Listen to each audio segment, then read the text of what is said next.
¿Alguna vez se han preguntado qué son los sincros y cuál es su funcionamiento? ¿Qué significa Deep Modulation? Soy Nelson Giraldo y les vengo a explicar de la importancia que tienen los sincros en las aeronaves de alto rendimiento.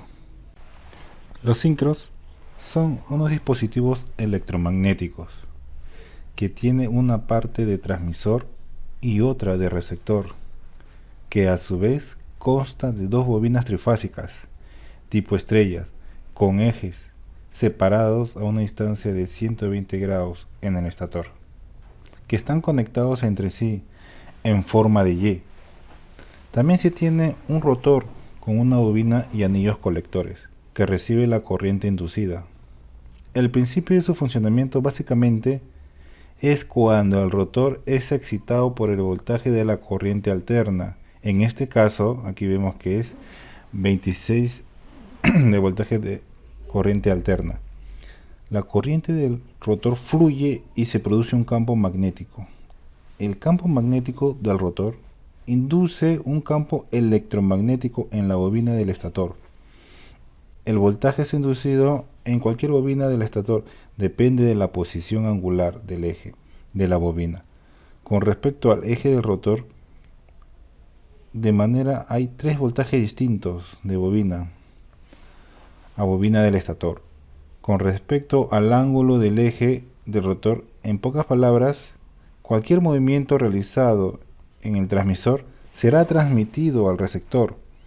Mejor dicho, cualquier parámetro sensado que detecte el transmisor será reflejado en el indicador del receptor. Por tanto, esto nos va a ayudar a tener indicaciones remotas de un punto a otro, ya sea el nivel de aceite o combustible o fluido hidráulico.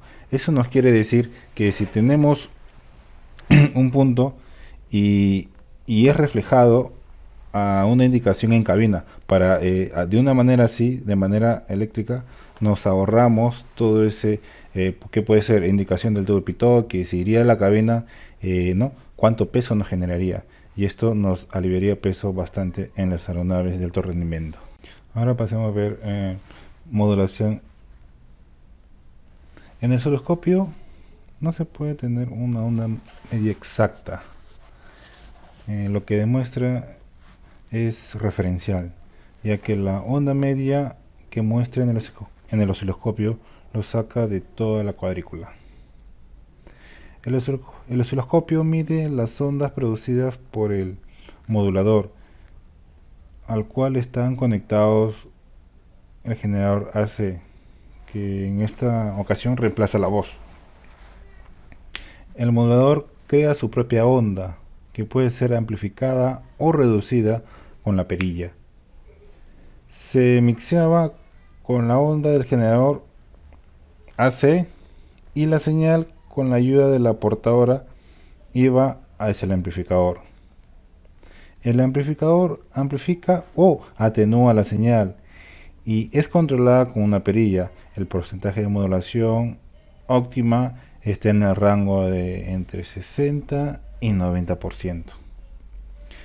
Particularmente en mi ejercicio, el voltaje máximo era 100 y el voltaje mínimo era 5, cual apliqué la fórmula y me salió mi porcentaje salió de modulación, de profundidad de modulación, con 90%. En esta oportunidad me dieron un ejercicio para poder hallar el tema de la antena, su tamaño real, ¿no? Me dieron un ejercicio y pusieron algunos valores, y en el osciloscopio observé que tenía unas ondas con una cantidad de frecuencia de gran número de ondas, pero con la ayuda de mi perilla vertical, horizontal y el scale podía cuadrar las ondas para poder calcular mejor. En el osciloscopio me daba como datos 500 milisegundos y en voltaje me daba 1000 milivatios. En ese voltaje es por cada cuadro que puede calcular en la frecuencia con estos datos. Si quería calcular lambda con un generador AC, se podía mediante la frecuencia y medida el osciloscopio. La medida y la longitud de lambda era demasiado grande la cantidad, debido a que la frecuencia que me entregaba el generador AC no era una frecuencia real, y esa frecuencia no se utiliza para la instalación de las antenas. En la actividad me dio como resultado 300.000 metros de antena. Es totalmente imposible, pues, ¿no? Y hasta el momento este sería el trabajo que hemos venido realizando. Y les invito a investigar más sobre los sincros y en los distintos sistemas que se utiliza. Hasta la próxima, su amigo Nelson Giraldo.